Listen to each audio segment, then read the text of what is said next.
नमस्ते। मैं हूं संजय दीक्षित और आप देख रहे हैं दी जयपुर डायलॉग्स। हमारे चैनल को सबसे पहले सब्सक्राइब करें, बेल आइकॉन तुरंत दबा दें और बाद में वीडियो को लाइक करें और वीडियो को शेयर भी करें।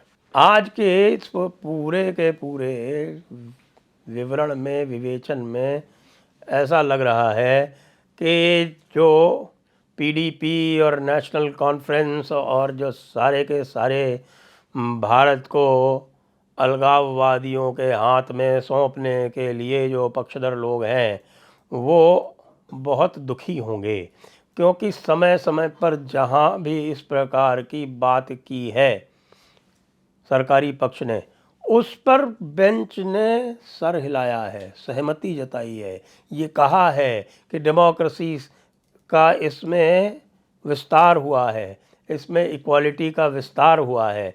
अरे इस प्रावधान से 370 को निष्प्रभावी बनाए जाने से लोगों के राइट्स जो हैं उनका विस्तार हुआ है।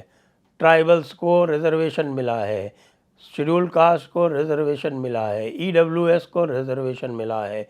वेस्ट पंजाब वालों को वहाँ पर जो उनके अधिकार नहीं मिलते थे वे डाल सकते थे वोट भारत के चुनाव में, लेकिन जम्मू कश्मीर के चुनाव में वोट नहीं डाल सकते थे, उनको उनके अधिकार मिल गए हैं।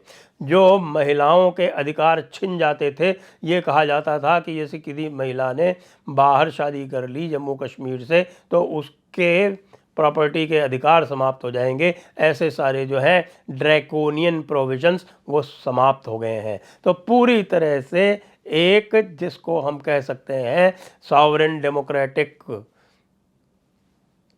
सोशलिस्ट सेक्युलर रिपब्लिक, ये अब जम्मू कश्मीर में स्थापित हो गई है, जो पहले नहीं थी। 5 अगस्त 2019 तक नहीं थी। वहाँ तो सोशलिस्ट और सेक्युलर शब्द भी लागू नहीं थे, इक्वालिटी का कोई प्रश्न नहीं था। व्यक्ति व्यक्ति में, महिला पुरुष में, सब में पूरी तरह से स्थापित इंस्टीट्यूशनलाइज्ड डिस्क्रिमिनेशन, भेदभाव था, वो अब सब समाप्त हो गया है। और आज के आर्ग्यूमेंट से तो ऐसा लगता है कि जो विरोधी पक्ष है, यानी जो 370 को रखे जाने के जो हामी हैं, उनको आज बहुत बड़ा धक्का लगा है, कहीं हार्ट अटैक न हो जाए।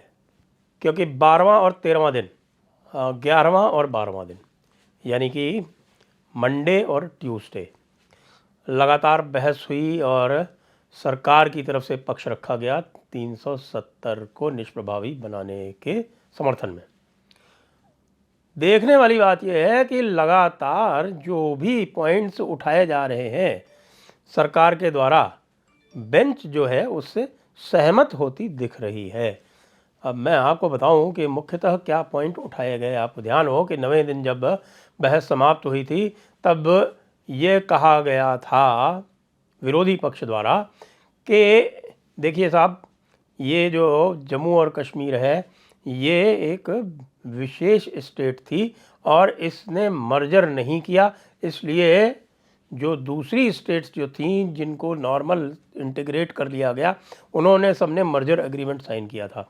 लेकिन चूंकि जम्मू और कश्मीर ने मर्जर एग्रीमेंट साइन नहीं किया, इसलिए जम्मू और कश्मीर को नहीं मिलाया जा सकता। तो तुषार मेहता जी ने उस चीज़ का पूरा खुलासा कर दिया और उन्होंने कहा कि साहब देखिए, ये जो भी स्टेट्स हैं ये 2 या 3 तरह से शामिल हुई हैं यूनियन ऑफ इंडिया में, और ये जो अलग अलग तरीक़े हैं वो ये हैं कि कुछ ने तो जो पार्ट ए प्रोविंसेस थीं उनमें मर्जर किया। पार्ट ए प्रोविंसेस का मतलब कि जो कि डायरेक्टली ब्रिटिश एडमिनिस्ट्रेड प्रोविंसेस थी, जैसे कि united provinces, central provinces, Bengal, Madras, Bombay, ये सब डायरेक्टली एडमिनिस्ट्रेड प्रोविंसेस थी। तो उनके साथ मर्जर किया। कुछ ने आपस में मर्जर करके फिर प्रोक्लेमेशन किया, कुछ ने सीधे प्रोक्लेमेशन किया। प्रोक्लेमेशन मतलब कि हम भारत के कॉन्स्टिट्यूशन को मानते हैं, और ये 15 नवंबर 1949 और 26 जनवरी 1950 के बीच में हुआ, उससे पहले भी हुआ। तो ये सब जो पूरी की पूरी प्रक्रिया है वो अलग अलग चरणों में और अलग अलग स्थितियों में हुई। तो इसलिए ये कहना कि चूंकि जम्मू और कश्मीर ने मर्जर एग्रीमेंट साइन नहीं किया इसलिए उसको इंटीग्रेट नहीं किया जा सकता और 370 उसी कारण लाया गया, ये गलत है। और बेंच ने इस पर सहमति जताई कि बिल्कुल आपने जो स्थिति बताई वो सही है। इसके बाद फिर चर्चा हुई पूरा का पूरा जो अलग अलग जो सीओस यानी कॉन्स्टिट्यूशनल ऑर्डर्स जो लगाए गए उनके बारे में कि किस तरह से ये जो कॉन्स्टिट्यूशनल ऑर्डर्स थे इनके माध्यम से इस पूरी स्टेट ऑफ जम्मू और कश्मीर को अनडेमोक्रेटिक बनाया गया। किस तरह से यहाँ पर पहले जो अलग अलग कानून थे वो लागू नहीं होते थे, यहाँ तक कि जो पूरी कंकरेंट लिस्ट होती है समवर्ती सूची वही लागू नहीं होती थी। और बाद में जो सबसे बड़ी एनॉमली जो पॉइंट आउट की जिसके ऊपर कल चीफ जस्टिस ऑफ इंडिया ने स्वयं इसके ऊपर कमेंट्री की कि ये तो बड़ी अजीब बात है कि पहले तो यहाँ पर आर्टिकल 371D के माध्यम से यहाँ पर फंडामेंटल राइट्स लागू कर दिए गए सीओ 1954 से, और उसी में 35A एक डालकर उसमें 3 फंडामेंटल राइट्स जो थे वो ले लिए गए। 3 बेसिक फंडामेंटल राइट्स यानी कि एक एम्प्लॉयमेंट, एक सेटलमेंट और एक प्रॉपर्टी, ये 3 राइट्स जो है वो अलग अलग ले लिए गए आर्टिकल 16, 19, 21। तो ये स्वयं चीफ जस्टिस ऑफ इंडिया ने कहा कि भाई ये तो बड़ी अजीब बात है, ये कैसे हो रहा है कि कॉन्स्टिट्यूशन ही इस पे लागू नहीं हुआ। कॉन्स्टिट्यूएंट असेंबली की स्थिति के बारे में लंबी चौड़ी बहस हुई और कॉन्स्टिट्यूएंट असेंबली के बारे में भी चीफ जस्टिस ऑफ इंडिया ने स्वयं ने ये माना कि जो ये कॉन्स्टिट्यूएंट असेंबली है जम्मू और कश्मीर की वो सबॉर्डिनेट है भारतीय संविधान के, ये भारतीय संविधान के बराबर में या भारतीय संविधान से अलग या उसके ऊपर नहीं हो सकती, क्योंकि पूरा का पूरा आर्ग्यूमेंट यही था विपक्ष का, यानी कि 370 के निष्प्रभावी करने वालों का जो विरोध था, जिसमें विशेषकर जो मुख्य आर्ग्यूमेंट करता कौन थे, नेशनल कॉन्फ्रेंस और महबूबा मुफ्ती की पार्टी PDP, ये मुख्य इस पे विरोध करता थे। और इनसे ये बताया गया कि साहब कि इन्होंने क्या क्या कार्यक्रम किए, किस तरह से 35A लाकर जो वहाँ के जो सिटीज़न थे जो जम्मू और कश्मीर में रहने वाले थे उनमें किस तरह से व्यक्ति व्यक्ति में भेद कर दिया गया, किस प्रकार से वहाँ पर आर्टिकल 21A यानी कि राइट टू एजुकेशन 5 अगस्त 2019 तक लागू नहीं किया गया, किस तरह से वहाँ पर डायरेक्टिव प्रिंसिपल्स लागू नहीं किए गए, किस प्रकार से पूरा भारत तो 1976 में 42वें संविधान संशोधन से सोशलिस्ट और सेक्युलर हो गया, लेकिन जम्मू कश्मीर 5 अगस्त 2019 तक सोशलिस्ट सेक्युलर नहीं हुआ। प्रीएम्बल के ये जो 2 पॉइंट थे वो वहाँ लागू नहीं हुए। 42nd अमेंडमेंट से भारत के संविधान को या भारत के संविधान में जो भी परिवर्तन हुए उसके बाद रिप्रेजेंटेशन ऑफ पीपल्स एक्ट में भी चेंज करके 6 साल कर दिया गया कार्यकाल पार्लियामेंट का। तो जम्मू और कश्मीर विधानसभा का भी 6 साल कर दिया गया। बाद में जब इमरजेंसी हटी, जनता पार्टी आई, तो उन्होंने उसको घटा के 5 साल कर दिया, लेकिन जम्मू कश्मीर में नहीं किया था। जम्मू कश्मीर में वो 6 साल ही एंजॉय करते रहे। क्यों? क्योंकि पूरे की पूरी जो शक्तियाँ थी उनका दुरुपयोग लगातार होता रहा। फिर आज जब आर्ग्यूमेंट शुरू हुए तो उन्हीं बातों को फिर और आगे बढ़ाते हुए यह बताया गया कि किस प्रकार से जो सीओ 1954 है उसमें समय समय पर अलग अलग प्रावधान जोड़े जाते रहे। और फिर जब बात हुई कि साहब कि ये प्रेसिडेंट्स रूल्स में कैसे होता रहा, तो ये भी बताया गया कि पहले प्रेसिडेंट रूल में भी जब सरकार नहीं होती थी तो जो कंकरेंस थी वो गवर्नर की कंकरेंस मान के यहाँ पर परिवर्तन हुए हैं। और मैं आपको पहले बता चुका हूँ कि आर्टिकल 249 यहाँ पर एक्सटेंड किया गया था, वो गवर्नर की सहमति से किया गया था 1986 में, और उसके बाद फिर 1995-96 में 2 बार प्रेसिडेंट्स रूल जो है वो बढ़ाया गया, और इसी प्रकार से परिवर्तन करके गवर्नर की कंकरेंस से तो ये भी जो है वो बात मान ली बेंच ने।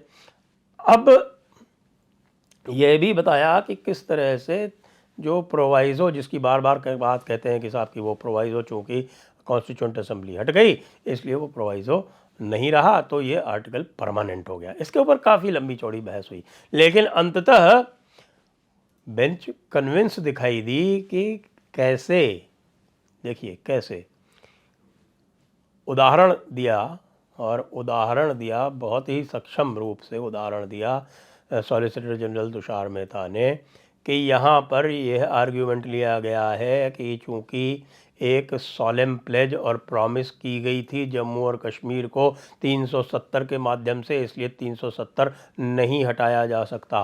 तब उन्होंने उदाहरण दिया प्रिवी पर्सेस का कि किस प्रकार से सॉलेम प्लेज और प्रॉमिस की गई थी प्रिवी पर्सेस के लिए। 291 और 362 ये 2 अनुच्छेद यानी आर्टिकल्स कॉन्स्टिट्यूशन में थे, और 366 में एक डेफिनेशन का क्लॉज था।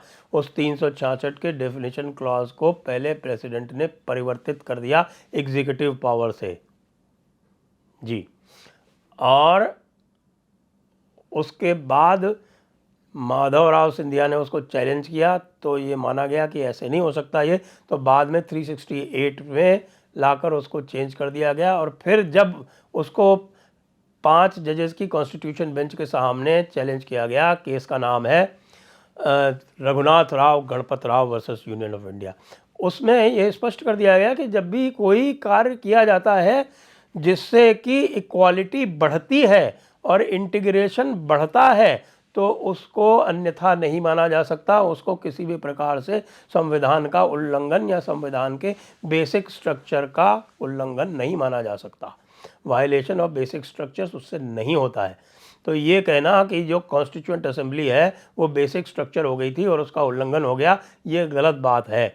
वो पूरा का पूरा 367 का जो उपयोग किया गया है धारा 370 के माध्यम से, वो डेमोक्रेसी बढ़ाने के उद्देश्य से किया गया। इस पर भी सहमति व्यक्त कर दी बेंच ने, और ये कहा कि हाँ, इसमें तो ऐसा लगता है कि ये लगातार इस पर जो है वो डेमोक्रेसी जो है वो बढ़ती जा रही है, डेमोक्रेसी इम्प्रूव होती जा रही है। और उन्होंने ये पूछा कि क्या यह कहना गलत होगा, या ऐसे नहीं, ये कहा कि क्या यह कहना सही होगा कि ये जो फाइनल इंटीग्रेशन हुआ है 5 अगस्त 19 से पहले, उसके पहले भी लगातार 1950 से लेकर और 2019 तक लगातार जो है वो इंटीग्रेशन बढ़ता रहा है, और बहुत सारा इंटीग्रेशन हो गया था। तो ये तो आप समझ सकते हैं कि ये तो बिल्कुल जैसे कहते हैं म्यूज़िक टू दी ईयर्स था हमारे सरकारी पक्ष के लिए। तो उन्होंने बिल्कुल कहा कि हाँ हाँ बिल्कुल आप सही कह रहे हैं माय लॉर्ड,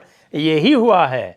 इंटीग्रेशन और डेमोक्रेसी जो है वो लगातार बढ़ती गई है, और 5 अगस्त 2019 को लाकर सारे के सारे जो वहाँ की जनता है उनको सबको इक्वल फुटिंग पर ला दिया गया है। नहीं तो पहले वहाँ पर ट्राइबल राइट्स नहीं थे, रिजर्वेशन नहीं था, वहाँ पर जो दूसरे रेजिडेंट्स थे उनमें और वहाँ के रेजिडेंट्स में अलग अलग फ़र्क था। वहाँ पर पीएल लखनपाल जैसे लोग वहाँ चुनाव नहीं लड़ सकते थे, जिसके लिए वो बार बार सुप्रीम कोर्ट तक आए, और उनको ये कहा गया कि भाई 370 के कारण ये नहीं हो सकता है। आज पूरे भारत में से कोई भी वहाँ जाकर चुनाव लड़ सकता है, पहले यह संभव नहीं था। तो इसलिए डेमोक्रेसी का और इक्वालिटी का और इंटीग्रेशन का इसका वहाँ विस्तार हुआ है। अब वहाँ पर पूर्ण डेमोक्रेसी, पूर्ण इक्वालिटी और पूर्ण इंटीग्रेशन है। इस पर बेंच पूरी तरह से सहमत दिखी। फिर अंत में जो आज आर्ग्यूमेंट हुए वो इस बात पर हुए कि भाई ये बताइए कि स्टेट को यूटी कैसे बना दिया गया, क्या स्टेट को यूटी बनाया जा सकता है। अब वो आर्टिकल 3 में जो है वो स्टेट और यूटी ये लास्ट में उसमें प्रोवाइजो है कि प्रोवाइडेड कि स्टेट जो है will be read as UT. अब वहाँ तक तो ठीक है, लेकिन उन्होंने कहा कि भाई ये इसमें उचित है, अनुचित है, ऐसे किया जाना चाहिए, नहीं किया जाना चाहिए। तब उदाहरण दिए गए। जी हाँ, उदाहरण दिए गए किसके, कि किस प्रकार से जब पंजाब का विभाजन हुआ था तो उसमें से चंडीगढ़ को अलग से यूटी बनाया गया था। फिर उदाहरण दिए गए कि किस प्रकार से यूनाइटेड असम में से अलग अलग जब हिस्से निकाले गए तो सबको उसमें पहले यूनियन टेरिटरी बनाया गया। उदाहरण दिया गया किसका, मेघालय, मिज़ोरम, उसके बाद नागालैंड, ये सारे उदाहरण दिए गए। अरुणाचल कि इनको सबको पहले यूटी बनाया गया और बाद में धीरे धीरे उनको पूर्ण राज्य का दर्जा दिया गया। इस पर काफ़ी लंबी चौड़ी बात हुई और लंबी चौड़ी बात होके अंततः यही बात आई कि साहब कि ये जो किया गया है ये उचित है। बेंच भी सहमत दिखी। साथ में आज सॉलिसिटर जनरल तुषार मेहता के आर्ग्यूमेंट समाप्त हो गए और अब जो अटॉर्नी जनरल हैं वेंकटा रमन जी, उनके आर्ग्यूमेंट्स आरंभ हुए हैं और उन्होंने भी 35A पर ज़बरदस्त प्रहार किया है और यह पूछा है कि भाई ये बताइए कि अब ये तो था इसमें जो लिखा हुआ है इस आर्टिकल 371D में कि जो भारत के कॉन्स्टिट्यूशन है उसके प्रावधान इस पर अलग अलग अप्लाई किए जा सकते हैं। इसमें ये कहीं नहीं लिखा है कि नया प्रावधान क्रिएट किया जा सकता है। इसमें भारत के संविधान के अलग अलग प्रावधान को अप्लाई किया जा सकता है या उनको एग्जेम्प्ट किया जा सकता है, एक्सेप्शन किया जा सकता है उनका, और वो तो हुआ है। लेकिन पीओ 1954 में, सीओ 1954 में आर्टिकल 35A का इंसर्शन किया गया है। ये तो बिल्कुल ही जो कॉन्स्टिट्यूशनल प्रोविजंस हैं उनके विपरीत है। ये कैसे हो सकता है। जय हिंद, जय भारत, वंदे मातरम।